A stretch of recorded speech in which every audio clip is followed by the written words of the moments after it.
right, we are on video number 12, we're moving pretty quick, which is good.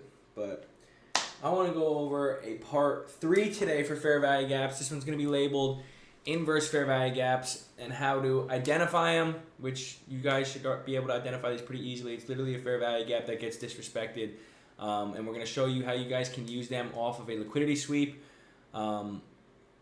Or I guess we can go off of a high time frame imbalance.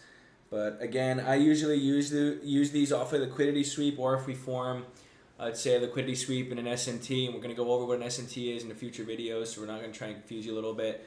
But again, I use these as one of my entry models. I don't use it all the time, but again, this is something you guys could use and something you guys can understand that can help you understand the markets a little bit better and help you take high probability setups. So we're going to do the same thing we do as always. We'll skip to the video. I have the definition already written out for you guys. I drew the candlesticks this time too, so you guys don't have to sit there and watch me draw them. And yeah, we'll just get right into the video.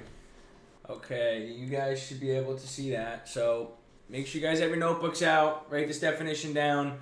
It should just help you guys understand it if you ever need it again. Again, you don't have to really remember this. You guys will start using them and just know how to use them and everything. But it's good to know what you're using them for, how they work, and the reason behind it. So an inverse fair value gap is a specific type of price imbalance that appears during sharp movements in the market, often in the opposite direction of the prevailing trend. It represents a gap where price moves too quickly to fill in all the trading activity, or you can say all the orders. Like again, we're going off of a fair value gap, right?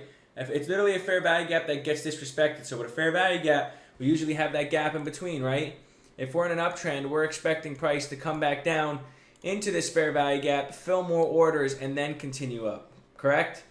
So what an inverse fair value gap is, it's going to be where price couldn't fill these orders. We end up closing below, here's my drawing, we end up closing below this fair value gap because orders didn't get filled, and that could show, hey, if we swept liquidity here, inverse this fair value gap, that shows that our continuation confidence is the upside are getting disrespected after a liquidity sweep, so this might be a potential reversal for price to start moving in a downtrend. But let's just go over the rest of the definition. Hold on real quick. Blah, blah, blah, blah. All right, leaving behind an untested area on the chart. So this zone becomes important because price often retraces to these gaps before continuing to its move. The inverse fair value gap is a powerful tool for identifying potential reversal zones, especially when it forms after a break of structure. Traders use inverse fair value gaps to find high probability setups like sniper entries by waiting for price to return to the gap before entering in the direction of the newly confirmed trend, which I just basically explained. So when combined with other confluences like liquidity sweeps, market structure shift, or premium discounted zones, that's going to be equilibrium we'll go over. But again, let's not confuse you guys yet. I just want to show you what an inverse fair value gap is. The inverse fair value gap becomes a precise entry point that offers tight stop loss and high risk to reward setup. So there's a definition for you guys. Go back and pause the video if you want to copy it. We're going to go over real quick these inverse fair value gaps. So let's say, again, you should already know what a fair value gap is based off of it, so I'm not going to have to explain it every single time. Let's say that we were coming up to a 4-hour high here, or a 1-hour high, let's say. So let's say price comes up to this 1-hour high. We end up sweeping liquidity here, then we start to move down. So let's say the market wants to move down. We end up getting a little movement that looks like we're going to continue up, but then we get a huge candle down that disrespects this fair value gap. So instead of filling orders and continue to the upside and targeting our next draw on liquidity, we end up not filling orders and start to continue to the downside, right? So what we would assume here is, hey, we swept a high time frame draw on liquidity, so this is an area we look for a reaction off of. We end up getting a sharp movement down, inversing a fair value gap, correct? And some people enter just based off a fair value gap and a liquidity sweep. Sometimes I don't. I usually wait for a retest. But again, if we, let's say, inverse a fair value gap and break structure to the downside, even though I just consider a fair value gap getting inversed, a break of structure to the downside, if we do both of them, I'll typically enter. We're not waiting for a retest. So let's say we end up forming a low right here, right? And then we end up breaking structure to the downside on the same candle that we end up inversing this fair value gap with. you could enter off of this candle closure, put your stop loss either above the high up here before we broke structure, or this high if you want to be more comfortable, but I'd probably put it at this high, and then we target our draws on liquidity below. But again, this is going to be just a good entry model for you guys to get in. If you want to be a little bit more aggressive, I know I see a couple traders on YouTube and on Instagram and stuff like that. They enter based off of a liquidity sweep and an inverse fair value gap right away. But again, we're going to be going over time frames in the future of when to do this stuff when we do strategy creation. Right now, I'm just trying to show you guys what an inverse fair value gap is, and we're going to go into the live candle chart to just show you guys some examples also, and we'll go over like the 5-minute time frame, the 15-minute time frame, and stuff like that. But just in general, let's say for this example we just showed, you're in an uptrend. Instead of respecting that fair value gap that we thought we'd respect, we end up inversing it and closing below. We got to make sure it's a candle closure below. So if a candle comes down, we wick down, and we don't close. I don't have the best drawing. Yeah, that'll be my drawing. And we don't close below the fair value gap. That's not an inverse fair value gap yet. We could still react up and go to the other direction. Right? So what we need, what the heck? Hold on. What we would want to see is a candle to come down, a candle to close below, just like this. This would show us, hey, let's pretend this candle is a big red candle that's colored in. This would say, hey, price is most likely going to reverse at this area after a liquidity sweep. We're most likely going to continue in a downtrend now, so you can either wait for, let's say, let's go back to this tool. Let's say we can either wait for price to come back and retest and then break structure back to the downside. If we didn't break structure yet, let's say we didn't form a low here and we haven't broke structure yet, then we break structure down to the downside after this, after retracing back into the inverse fair value gap, which we would now most likely mark out red because, again, we inversed it. You can wait for a retest, and then if we break structure to the downside, that could be your entry after breaking structure to the downside. Your stop loss could be above the inverse fair value gap, and then you could target the draws and liquidity below. And we're going to go over take profits and stop loss and everything like that. But again, this is just an example for inverse fair value gaps. So hopefully I explained that one pretty good. Let's go over so that was going to be a inverse fair value gap when price is moving to the upside. We're going to talk about an inverse fair value gap when we're in a downtrend and then we end up reversing and continuing an uptrend. So let's say we came down, price targeted a 1 hour or 4 hour draw on liquidity, right? So let's say 4 hour draw on liquidity. We end up sweeping out liquidity right here, right? Here's our bearish fair value gap. So for us to think that this is a valid bearish fair value gap, you would think price would come back up, retrace into it, we'd get selling pressure out of it like we watched in the last video, and then price would continue lower in the direction it wants to go in, right? But let's say we come down to a 4 hour low, a 1 hour low, we would end up, let's say price comes up, we chop down for a little bit, we end up breaking structure to the upside. Remember, it has to be a candle closure. So if we had a green candle, how do I fix my color on this? I don't even know how to fix the color on them.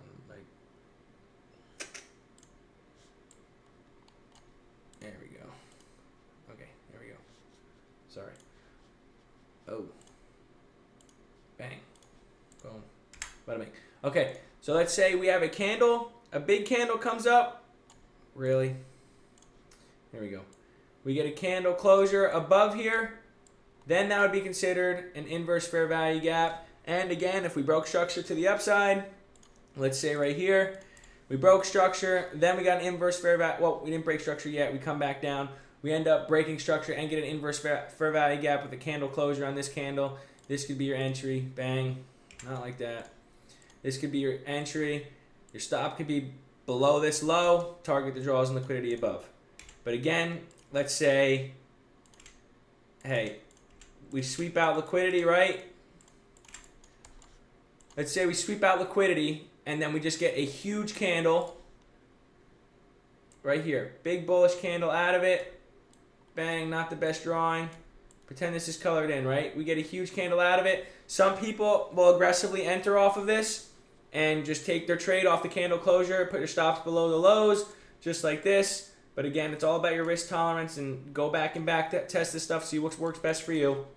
Sometimes I enter like this If it's on the 1 minute time frame, we sweep out a high time frame draw liquidity, and we just get a big reaction off of it. If we form an S&T at the lows, bang, I would enter. But other than that, let's say that could be an entry, but most likely if we didn't break structure to the upside yet, what I would look for is for price to come back down, retest into this area, break structure to the upside, and then you would enter off of the break of structure, putting your stops below the inverse fair value gap, targeting your draws and liquidity above.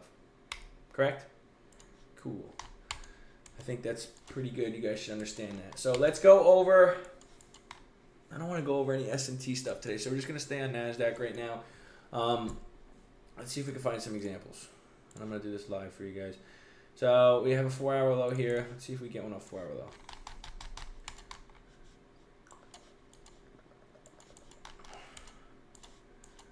So let's say, yeah, we do get one. All right, look. We come down, we sweep out liquidity, right? We have a 5-minute bearish fair value gap.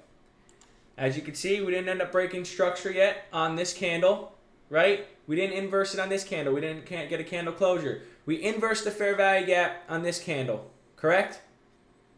So look, this could have been an entry if you really wanted to be aggressive. I personally wouldn't do it because we didn't get a break of structure yet.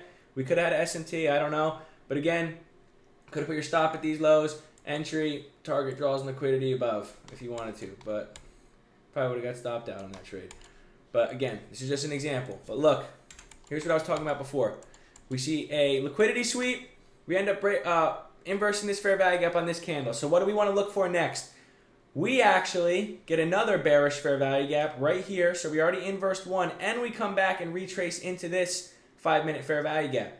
As you can see, we end up breaking structure to the upside right here.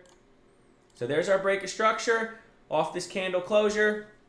You could see, hey, if you want to enter off this candle closure, you could, or you could wait for the retest of the fair value gap, because look, we inversed another bearish fair value gap after doing this again, showing us, hey, the buyers are most likely in control. They disrespected the sell side, not sell side, what the fuck am I saying? They disrespected confluences that predict for the market to go down, so bearish confluences, we'll just say that. Holy, that was a mind fuck right there. Bearish confluence got disrespected. The buyers are in control. As you can see, sellers had one more chance to come back down here. They didn't. Buyers took over again. We ended up breaking structure to the upside. Inversed another bearish fair value gap. This could have been your entry right here. Stop loss below where the inverse fair value gap was, or these lows. Could have targeted probably these highs or something like that and see where price to play out, but it didn't look like it because, again, what time is it in the day? Yeah, this is later in the day. This is like PM session, so you probably wouldn't trade this time, but again, this is just an example, right? So again, you probably enter off that break of structure, target your draws and liquidity below, and as you can see, price continued up for a little bit, but we ended up retracing back into a big 15-minute imbalance, came back down, wanted to sweep these lows, continue higher, okay? Let's find another example. Again, we're just going over examples right now, guys, just to show you guys how to use this stuff and how to use it in your entries. You're going to go back and back test this, and you'll see it works. If it works over time. It's not going to work 100%. There's no such thing as a 100% win rate strategy. If you ever hear that shit, that's bullshit. So, let's see. All right, we have a 1-hour low right here, right? Let's get down to the 5-minute time frame.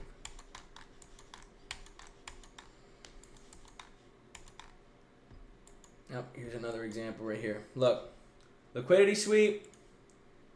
Bearish fair value gap, bearish fair value gap, bearish fair value gap. Look, liquidity sweep, get an inverse fair value gap right here.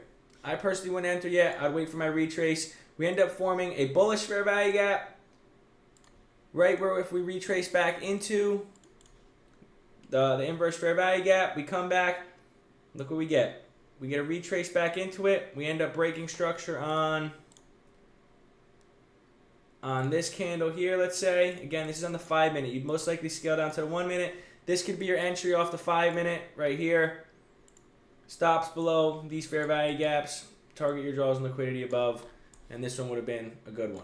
But again, I don't want to get too much into like a strategy creation yet. Fuck it. You guys, shouldn't be too confusing. Look, if we're on the 5-minute time frame here, Oh, this might be a little bit confusing for you guys. Expect to get into the head. Last video I explained that, look, if you sweep a high time frame draw on liquidity, we look for a 5-minute break of structure, and then we scale down to the 1-minute time frame, look for our entries, right? So this could basically be used to the same thing. If I were to see this trade right here, we have a 1-hour sweep, right? And then we get a 5-minute inverse fair value gap. That's technically a 5-minute break of structure, I consider, right? Then I would probably scale down into the 1-minute time frame, waiting for us to retrace back into this 5-minute bullish fair value gap and the inverse fair value gap that we created. So we have two confluences that we can respect there. I would scale down to the 1-minute time frame, which is probably not even going to let me go that far back. Probably not, is it? Now it's not even letting me do it on the 5-minute. Oh, there it is. Yeah, that's not even letting me go that far back on the 1-minute. So then what I would do on the 1-minute time frame, guys, just to show you, because I already started talking about it, is then I would scale down to the 1-minute, look for us to go back into that level. You even have I haven't even taught you guys equilibrium yet. I'm not going to get too ahead of myself. Hold on. We can't do that yet. I'd scale down to the 1-minute time frame, look for bullish confluences out of it, continuation confluences, like a 1-minute break of structure again, if we broke structure to the downside. If not, a 1-minute fair value gap getting respected. Bullish, holy shit. Bullish confluences out of that, bullish candle closure out of that, bullish fair value gap because we're about to continue in an uptrend. Then you'd be on the 1-minute time frame, get a better entry instead of waiting for the 5-minute break of structure, and then you target your draws on liquidity. Okay? Hopefully you could understand that one. But again, I don't want to get too ahead of myself with all these confluences and putting them on top of you guys yet. I just want you guys to learn these one by one, go back test them, and we're going to see. You guys will see what works best for you and what you guys see best in the market. Okay? So let's look for a bearish one. Again, it's probably not going to go this far back down on the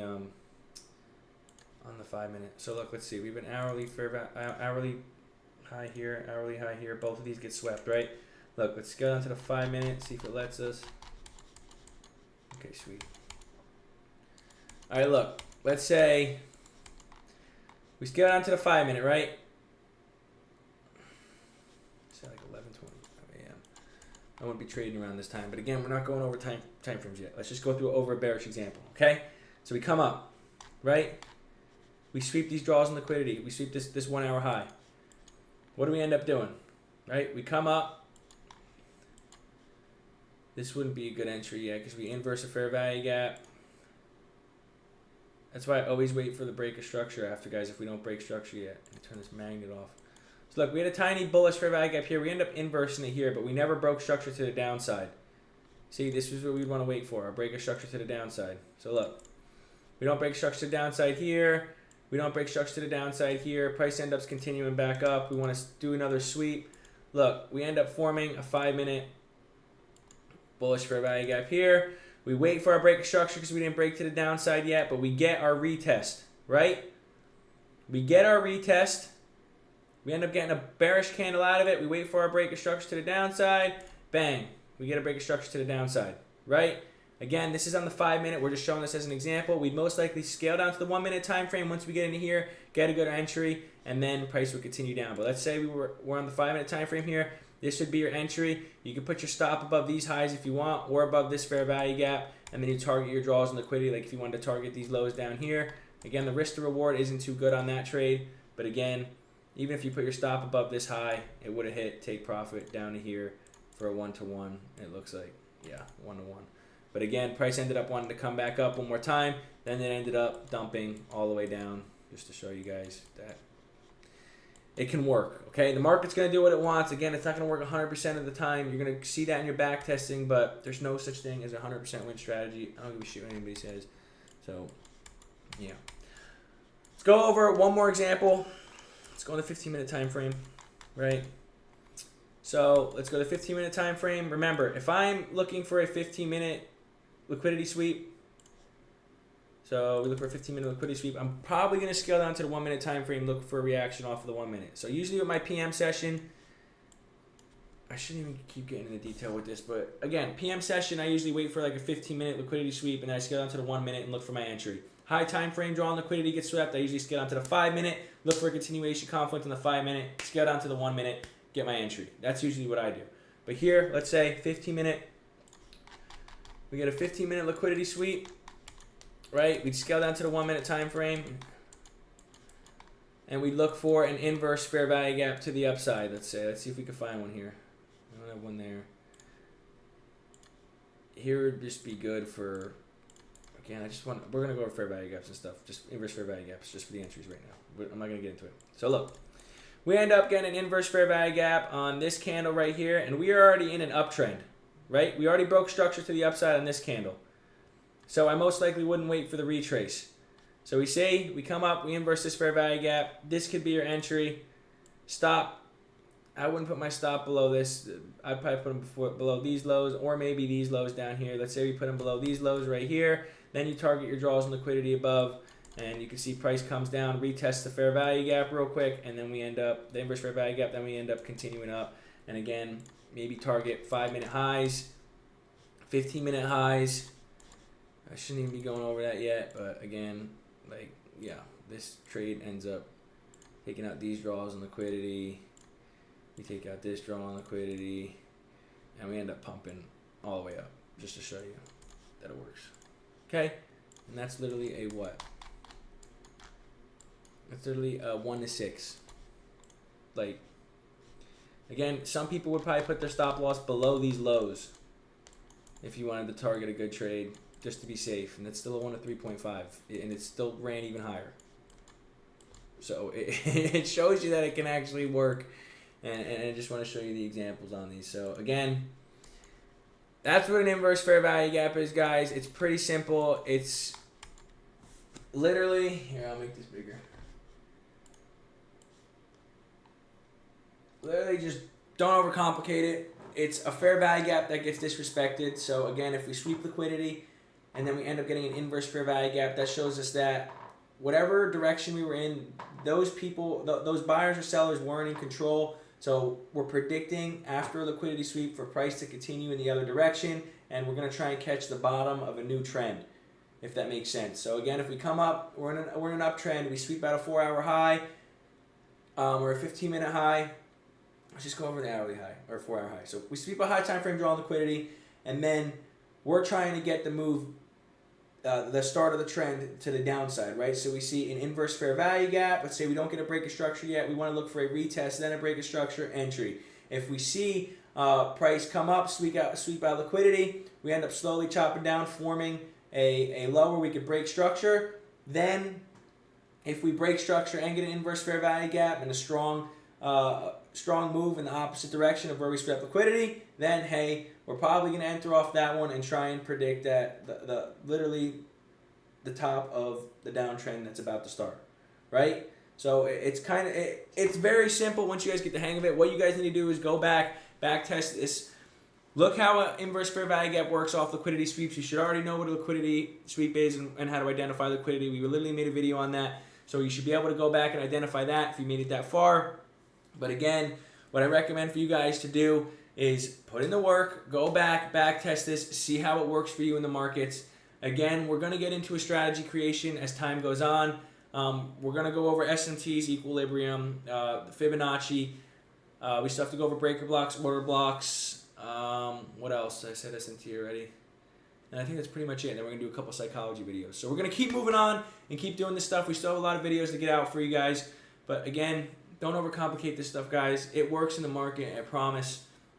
And yeah, just go prove it to yourself when you go back and back test it. So again, if you don't understand it, what I just explained, I'm just starting. This is the first or the second boot camp, so just bear with me a little bit. If you don't understand it, I can make another video for you guys, but I think I went pretty in depth with it because we made 3 parts of fair value gaps and imbalances, and then the last part was what we just went over, inverse fair value gaps. So again, we're probably going to go over a psychology video tomorrow to just keep you guys in check, because again, the reason why I make all these videos is I'm trying to help you guys prevent from going through the rough patch that I went for the first 4 years of my journey. Again, I've been trading for 6 years, and I just want to help people learn trading, have the passion for it, and just help you guys understand the markets a little bit better. I do everything for free right now, so again, I'm still trying to get better every single day. I'm still not where I want to be. I still have to grow as a trader, so that's why I don't sell anything yet. But overall, I just want to help you guys with these YouTube videos for free, just to help you guys get into the markets. All right, so I'll see you guys tomorrow. We have another trading day tomorrow. Tomorrow's Friday. We're going to see if a setup presents itself. Today we ended up winning 2 trades and losing 1 trade, which was good. So we ended the losing streak, which is nice. But again, we're building these 50K accounts. We're going to get the 20 of them. We're going to get a ginormo payout, I promise. And then we're going to see where the future takes us. So again, hopefully you guys enjoy this. Hopefully you guys learn a little bit from me. I don't know, just teaching you what I know. And I'm going to get better at it. So we'll see. We're coming for the top. Peace out.